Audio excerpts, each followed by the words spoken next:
Narrator VO. From the gritty streets of the Bronx to viral fame on Spotify and YouTube, K-Flock emerged as a voice of his generation. Raw, unfiltered, and unapologetically real. By the age of 18, Kevin Perez had risen from the underground drill scene to collaborating with Cardi B. But amid the lights and accolades, a dark chapter unfolded. In December 2021, a shooting outside a Harlem barbershop went viral for all the wrong reasons. K-Flock was arrested that same day. Within 2 years, he stood before a federal court, charged under RICO statutes. Was he a troubled kid telling his truth? Or was he a gangster hiding behind a mic? This is the story of K-Flock, where art meets criminal intent and where fame collides with fate. Part 2. Who is K-Flock? Born Kevin Perez. On April 20th, 2003, in the Bronx, New York, K-Flock grew up in Sev Side, a neighborhood scarred by poverty and violence. His childhood was shaped by sirens, street watches, and the constant tension of a community under pressure. From a young age, Kevin discovered the power of storytelling. Drill rap became his canvas, a raw, accelerated form of expression borrowed from Chicago, perfected on New York blocks. The young rapper, hoodie up, camera rolling, spoke of loyalty, pain, street politics, and real survival. He named names. He spoke of real shootings. His honesty resonated. Millions watched, shared, and listened.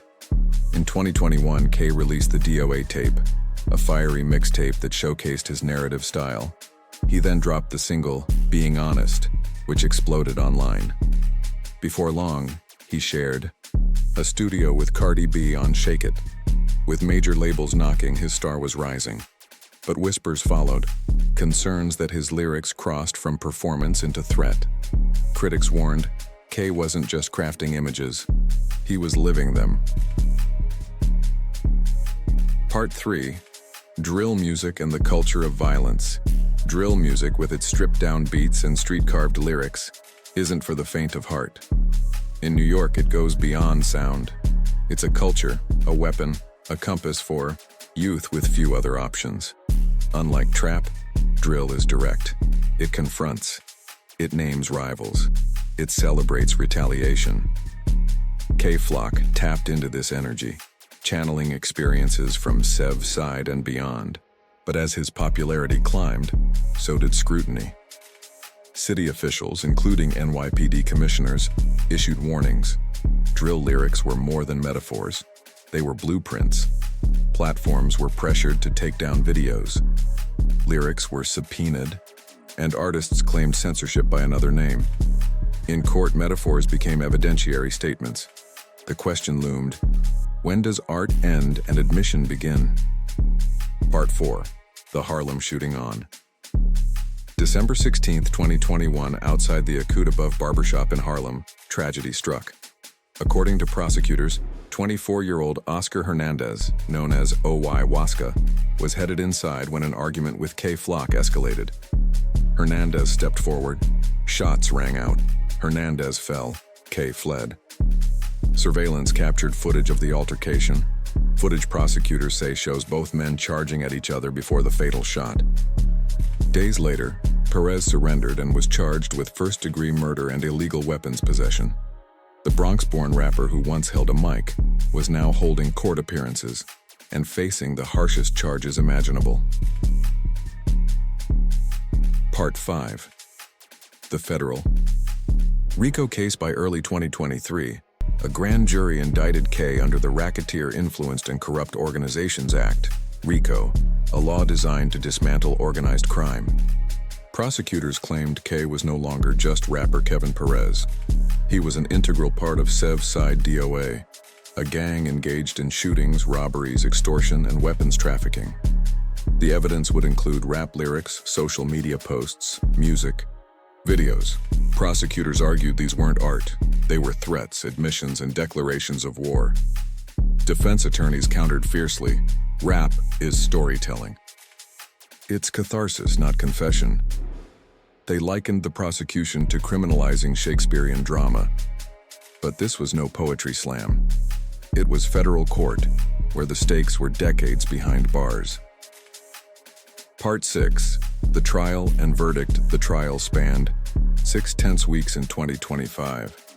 Prosecutors brought in law enforcement, forensic analysts, and street informants. They dissected lyrics line by line. They projected blood splatter maps and phone messages. They painted K as a voice and a leader of an enterprise. The defense fired back. K was a teenager with artistic expression. He matched rap lines to his emotional truth. But the government had few eyewitnesses tying him directly to the shooting. They attacked the use of lyrics as unfair profiling. In the end, the jury balanced art against action. They found K not guilty of first-degree murder. But they convicted him on multiple RICO counts, including conspiracy to use firearms and to threaten violence. His crime? Being part of a gang, contributing to its culture and operations, but not pulling the trigger that day. Part 7. Cultural fallout and questions. Unanswered, the verdict sparked outrage and relief. Supporters cried hypocrisy. He got hit for being who he is, they argued. Critics responded, live by the street narrative, be ready to die by it. K posted on Instagram, I beat the top count, they can't stop me. But the top count wasn't murder, it was racketeering. He now faces 20 years to life. Sentencing is scheduled for July 2025. His case echoes into galleries, courtrooms, and neighborhoods across America. It raises critical questions. Should artistic expression, especially rap, be weaponized in court? Or should artists be granted protective space for storytelling? And for Kevin Perez, the kid from the Bronx who found fame fast, the future is uncertain. His trial may be over, but his story is far from concluded. Drill will persist. Detroit will seek authenticity. Courts will wrestle with the boundaries between rap and real violence. And K-Flock will continue to inspire, or haunt, a culture that made him. Kevin Perez once picked up a pen and mic to narrate his world. That world came roaring back at him. Through lyrics, legal charges, and a court fight that tested free expression. K-Flock's journey is proof that fame doesn't guarantee safety. And truth, even when spoken in rhyme, can be dangerous. His reckoning is ongoing. His impact undeniable. This is the voice of drill, and its consequences echo far.